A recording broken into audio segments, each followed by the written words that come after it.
लीजिए सुनिए सूर्यकांत त्रिपाठी निराला के लिखे उपन्यास अप्सरा का भाग 22 मेरी यानी समीर गोस्वामी की आवाज में। राजकुमार ने अपने कमरे में पहुंचकर देखा, उसके संवाद पत्र पड़े थे।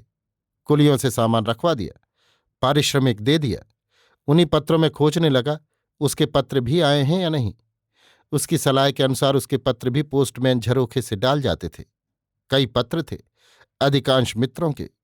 एक उसके घर का था, खोलकर पढ़ने लगा। उसकी माता ने लिखा था, गर्मियों की छुट्टियों में तुम घर आने वाले थे पर नहीं आए। चित्त लगा है आदि आदि। अभी कॉलेज खुलने के बहुत दिन थे। राजकुमार बैठा सोच रहा था कि एक बार घर जाकर माता के दर्शन करावे। राजकुमार ने टी को पीछा करते हुए देखा था और ये भी देखा था कि उसकी टैक्सी के रुकने के साथ ही टी की टैक्सी भी कुछ दूर पीछे रुक गई। पर वो स्वभाव का इतना लापरवाह था कि इसके बाद उस पर क्या विपत्ति होगी इसकी उसने कल्पना भी नहीं की। जब एकाएक माता का ध्यान आया तो स्मरण आया कि चंदन की किताबें यहाँ हैं और यदि तलाशी हुई तो चंदन पर विपत्ति आ सकती है। वो विचारों को छोड़कर किताबें उलट उलट कर देखने लगा। दराज से रबड़ और छुरी निकालकर जहां कहीं उसने चंदन का नाम लिखा हुआ देखा, घिस कर काट कर उड़ा दिया। इस पर भी किसी प्रकार की शंका हो, इस विचार से बीच बीच ऊपर के सफ़ों पर अपना नाम लिख देता था। अधिकांश पुस्तकें चंदन के नाम की छाप से रिक्त थीं। कारण उसे नाम लिखने की लत न थी। जहां कहीं था भी वो भी बहुत स्पष्ट, और इतनी मैली वे किताबें थीं जिनमें ये छाप होता था कि देखकर ये अनुमान लगा लेना सहज होता था कि ये परहस्तेषु गतः की दशा है और दूसरे लोग आक्रमण से स्वयं बचे रहने के लिए किताबों पर मालिक का नाम लिख देते हैं। इस तरह अपने यहां छिपाकर पढ़ते थे। राजकुमार जब इस कृत्य में लीन था तब चंदन कनक के मकान में था। राजकुमार के यहां से सामान ले आने और टी के संबंध की बातें जानने के लिए और उत्सुक हो रहा था। वो सीधा राजकुमार के पास ही जाता, पर कनक को बहू के भावना समझ सकने के कारण कष्ट हो, इस शंका से पहले कनक के ही यहां गया। कनक चंदन को अपने यहां पाकर बड़ी प्रसन्न हुई।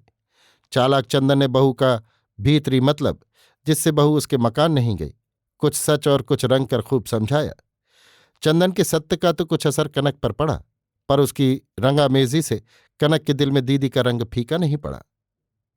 कारण उसने अपनी ही आंखों दीदी की उस समय की अनुपम छवि देखी थी, जिसका पुरअसर ख्याल वो किसी तरह भी न छोड़ सकी। वो दीदी पुरानी आदतों से मजबूर हैं, ये सिर्फ उसने सुन लिया और सभ्यता की खातिर इसके बाद एक हाँ कर दिया। चंदन ने समझा, मैंने खूब समझाया। कनक ने दिल में कहा, तुम कुछ नहीं समझे।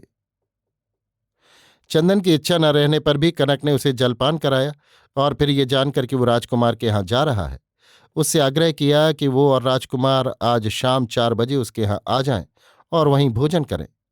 चंदन ने निमंत्रण स्वीकार कर लिया। उतरकर अपनी मोटर पर राजकुमार के यहाँ चला। राजकुमार ने नया मकान बदला था, इसका पता तो चंदन को मालूम था, पर कहाँ है नहीं जानता था। अतएव 2-1 जगह पूछकर रुक रुक कर जाना पड़ा। राजकुमार अपनी किताबों के कार्य से निवृत्त होकर चाय मंगवाकर आराम से पी रहा था। चंदन पहले सीधे मकान के मैनेजर के पास गया। पूछा, 10 नंबर कमरे का कितना किराया बाकी है? मैनेजर ने आगंतुक को देखे बिना अपना खाता खोलकर बतलाया, 40 रुपये 2 महीने का है, आपको तो मालूम होगा। चंदन ने बिल्कुल सज्ञान की तरह कहा, हाँ मालूम था, पर मैंने कहा एक दफा जांच कर लूं। अच्छा ये लीजिए। चंदन ने 10 रुपये के 4 नोट दे दिए। अच्छा, आप बतला सकते हैं आज मेरे नाम की यहां किसी ने जांच की थी? चंदन ने गौर से मैनेजर को देखते हुए पूछा। हाँ, एक आदमी आया था, उसने पूछताछ की थी, पर इस तरह अक्सर लोग आया करते हैं, पूछ पछोर कर चले जाते हैं। मैनेजर ने कुछ विरक्ति से कहा, हाँ कोई गैर जिम्मेदार आदमी होंगे, कुछ काम नहीं तो दूसरों की जांच पड़ताल करते फिरे। व्यंग्य के स्वर में कहकर चंदन वहां से चल दिया। मैनेजर को चंदन का कहना अच्छा नहीं लगा। जब उसने निगाह उठाई तब चंदन मुंह फेर चुका था। राजकुमार के कमरे में जाकर चंदन ने देखा वो अखबार उलट रहा था। पास बैठ गया। तुम्हारा न्योता है, रखो अखबार। कहाँ? तुम्हारी बीवी के यहाँ। मैं घर जाना चाहता हूं, अम्मा ने बुलाया है, कॉलेज खुलने तक लौटूंगा। तो कल चले जाना, न्योता तो आज है। गाड़ी तो ले आए होंगे? हाँ। अरे रमजान, राजकुमार ने नौकर को बुलाया। इसका नाम राम जियावन था, पर राजकुमार ने छोटा कर लिया था। राम जियावन सामान उठाकर मोटर पर रखने लगा। कमरे की कुंजी मुझे दे दो, चंदन ने कहा। राजकुमार ने कुंजी दे दी। कुछ पूछा नहीं। कहा, मैं कल चला जाऊंगा, लौटकर दूसरी कुंजी बनवा लूंगा। न्योते में तुम तो होगे ही। जहां मुफ्त माल मिलता हूं वहां मेरी बेरहमी तुम जानते हो। तुमने मुफ्त माल के लिए काफी गुंजाइश कर ली। आसामी मालदार है। दादा, किस्मत तो तुम्हारी है जिसे रास्ता चलते जान व माल दोनों मिलते हैं। यहां तो ईश्वर ने दिखलावे के लिए बड़े घर में पैदा किया है, रहने के लिए दूसरा ही बड़ा घर चुना है। रामबाण कूटते कूटते जान जाएगी, देखो अब कपाल क्या मशाल जल रही है। चंदन ने राजकुमार को देखते हुए कहा। नौकर ने कहा, जल्दी जाइए, सामान रख दिया बाबू। राजकुमार और चंदन भवानीपुर चले। राह में चंदन ने उसे कनक के यहां छोड़ जाने के लिए पूछा, पर उसने पहले घर चलकर अम्मा और बड़े भैया को प्रणाम करने की इच्छा प्रकट की। चंदन ड्राइव कर रहा था, सीधे भवानीपुर चला। राजकुमार को देखकर चंदन की माता और बड़े भाई नंदन बड़े खुश हुए। बहू ने मकान जाते ही पति से राजकुमार के नए ढंग के विवाह की कथा की। अपनी सरलता से रंग चढ़ा चढ़ाकर खूब चमका दिया था। नंदन की वैसी स्थिति में राजकुमार से पूरी सहानुभूति थी। तारा ने अपनी सास से इसकी चर्चा नहीं की। नंदन ने भी मना कर दिया था। तारा को कुछ अधिक स्वतंत्रता देने के विचार से नंदन ने उसके जाते ही खोद कर माता के काशीवास की कथा उठा दी थी। अब तक इसी पर बहस हो रही थी। उन्हें कौन काशी छोड़ने जाएगा, वहां कितना मासिक खर्च संभव है, एक नौकर और एक ब्राह्मण से काम चल जाएगा या नहीं, आदि आदि। इसी समय राजकुमार और चंदन वहां पहुंचे। राजकुमार ने मित्र की माता के चरण छूकर धूली सिर से लगा ली। बड़े भाई को हाथ जोड़कर प्रणाम किया। अंग्रेजी में नंदन ने कहा, तुम्हारे बहूजी से तुम्हारे अजीब विवाह की बातें सुनकर हमें बड़ी प्रसन्नता हुई। राजकुमार ने नजर झुका ली। अंग्रेजी का मर्म शायद काशीवास की कथा हो जो अभी चल रही थी। ये समझकर चंदन की मां ने कहा, देखो ना भैया, ना जाने कब जीव निकल जाए। करारे का रुख कौन ठिकाना, चाहे जब बहराए के बैठ जाए।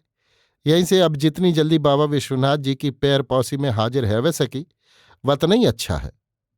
हाँ माँ, विचार तो बड़ा अच्छा है। राजकुमार ने जरा स्वर ऊंचा करके कहा। ले जाए कि फुर्सत नहीं ना कोहू को। ये छिबुल का पैदा होए के साथ है आफत बर्पा कर लाग। चंदन की तरफ देखकर माता ने कहा, यही के साथ को जाए। अम्मा, मैं कल घर जाऊंगा, अम्मा ने बुलाया है। आप चलें तो आपको काशी छोड़ दूं, राजकुमार ने कहा। वृद्धा गदगद हो गई। राजकुमार को आशीर्वाद दिया। नंदन से कल ही सब इंतजाम कर देने के लिए कहा। तुम लौटोगे कब?